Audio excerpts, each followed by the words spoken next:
fois-ci, donc on a toute la partie plutôt axée sur la guerre. Et la première chose qu'on a, c'était ce qui était le plus utilisé, à savoir les masques à gaz. Oui, c'est Ça, c'est Empire. oui, et la protection aérienne. Exactement. Donc en fait, vous aviez toujours des plans de protection aérien. Ça, c'est en français. En allemand, bah, du coup, ça s'écrivait de cette manière-là. Et celui-ci, on l'a retrouvé du coup à 5 km du musée, côté français. Parce que forcément, nous, on n'a pas été occupés, on a été annexés. Donc tout était à nouveau écrit en allemand. Et ce qui était important de voir, c'est qu'en fait, ces plans, ils permettaient tout simplement de montrer aux civils comment agir si maintenant il y avait des bombardements. Donc vous avez l'équivalent aussi en français.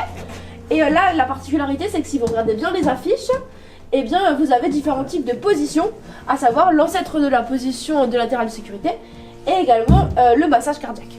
Alors, faut pas que vous ayez peur, ce ne sont pas des vraies personnes que vous voyez sur les photos, c'est des mannequins. Et donc, bah, c'était quand même essentiel de savoir comment se protéger à ce moment-là. Ce qu'on avait aussi, et ce qui était très important, ah d'ailleurs j'ai oublié de spécifier, au départ ces plans ces plans de protection aérienne, eh bien ils étaient neutres on va dire, chez les Allemands ensuite c'est passé sous la main de Göring. Donc progressivement c'est surtout devenu de la propagande. Les enfants, est-ce que vous savez à quoi est-ce que c'est ça? Un micro-ondes. Un micro-ondes? Ah pas exactement non. La radio. C'est une radio. C'est une radio. Est-ce que vous avez déjà étudié un peu la guerre à l'école ou pas? Non. Alors la radio, en fait, il faut savoir qu'aujourd'hui vous pouvez écouter n'importe quelle radio, n'importe quelle bande son. Si vous voulez écouter Skyrock, vous écoutez Skyrock, mais si vous voulez écouter une radio allemande, une radio autrichienne, vous pouvez aussi. Il faut juste avoir la bonne onde. Et bien ici, il faut savoir qu'en fait c'était interdit. Pendant la guerre, quand l'Alsace était du coup annexée, on n'avait pas le droit d'écouter la radio française. Et encore moins les radios qui étaient résistantes, donc qui voulaient à nouveau que l'Alsace devienne française. Et donc ils avaient ce type de poste-là. Et techniquement, ils écoutaient que la radio allemande, sauf que la radio allemande diffusait principalement de la propagande. Propagande, ça vous parle? Vous savez ce que c'est? Parce que depuis avant j'en parle, mais si vous savez pas ça, vous êtes pas. La propagande, on va dire que ce sont... Ça veut dire qu'on a bientôt fini. Ce sont tout simplement des idées qui sont répandues, mais qui sont des mensonges. Ou du moins, la propagande, ça va vous inciter à avoir des comportements que vous n'auriez jamais eu si vous ne les aviez pas entendus. Donc c'est pour ça qu'il y a autant de haine contre différentes populations. D'ailleurs, on disait souvent qu'un mensonge reste un mensonge, si vous l'écoutez plusieurs fois, ça devient une vérité. Ça, c'est ce que Goebbels disait. Ensuite, vous avez un deuxième petit objet, celui-ci. Est-ce que vous savez ce que c'est? L'appareil photo. C'est un appareil photo, exact. Un appareil photo, et on ne prenait pas les photos par ici, on les prenait par en haut. L'appareil photo est très important, notamment pour l'armée américaine cette fois-ci, puisque c'est eux principalement qui ont documenté en fait la plupart des combats. Et c'est avec ce type d'appareil principalement qu'ils l'ont fait. Et bien sûr, ça leur permettait aussi de diffuser une propagande. C'est pas que les Allemands qui faisaient de la propagande. Chaque armée avait une propagande. Et dernière petite chose, cet objet-là, ça vous connaissez? Oui. Oui. C'est quoi? Un téléphone. Exactement, c'est un téléphone. C'est un téléphone, alors le plus vieux qu'on a, c'est celui-ci qui est de 1924. Mais on avait donc également celui-là. Si on l'a mis en avant, c'est parce que pendant la guerre, forcément, les lignes, elles étaient saturées.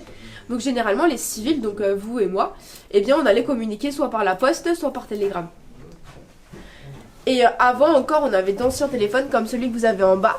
Celui-ci, en fait, il était que chez le maire, l'épicier, vous n'en aviez pas à la maison. Donc si vous vouliez téléphoner à quelqu'un, il fallait aller directement chez ces personnes-là. Et une fois que c'était fait, il vous reliait à une standardiste. Donc c'est à une personne qui peut joindre une autre personne que vous voulez contacter. Et une fois que la standardiste elle a contacté l'autre personne, elle vous rappelle pour vous dire que vous pouvez l'avoir au bout du fil. Donc si vous n'avez pas tout compris, c'est normal. Mais il faut juste imaginer que si vous vouliez téléphoner à quelqu'un, il fallait mettre des chaussures avant. Parce qu'il fallait vous déplacer. Il y a aussi un objet un peu particulier qu'on a ici. C'est celui-là. Vous avez une idée de ce que c'est? Un drap de transport pour transporter les malades. Un brancard. Non, pas exactement. Ça ressemble, mais c'est pas ça. C'est pour transporter quelque chose, mais ce sont pas du tout des humains. Du grain. Des gars. Exactement. C'est un sac à grains au départ. C'est un sac à grains qui nous a été, qu'on a retrouvé et au départ qui appartenait à tout simplement un paysan hein, qui en 1942 s'est vu réquisitionner cet objet-là et donc qui a été marqué d'un coup par l'armée allemande avec l'aigle impérial, la date de réquisition également. Et alors, par contre, quelque chose qui était aussi très important pendant la guerre, malheureusement, c'est ce que vous avez au pied. Cette fois-ci, là, vous savez ce que c'est, hein, c'est un brancard. Après, faut pas s'inquiéter, les taches que vous avez dessus, ça n'a rien à voir avec ce que vous pensez sûrement être, puisque apparemment, on m'a expliqué que lorsqu'on l'a transporté, on transportait également des tonneaux, et visiblement, il y aurait un petit peu d'alcool qui aurait coulé dessus. Donc ça, normalement, c'est plutôt... sinon, il n'y a pas de problème par rapport à ça.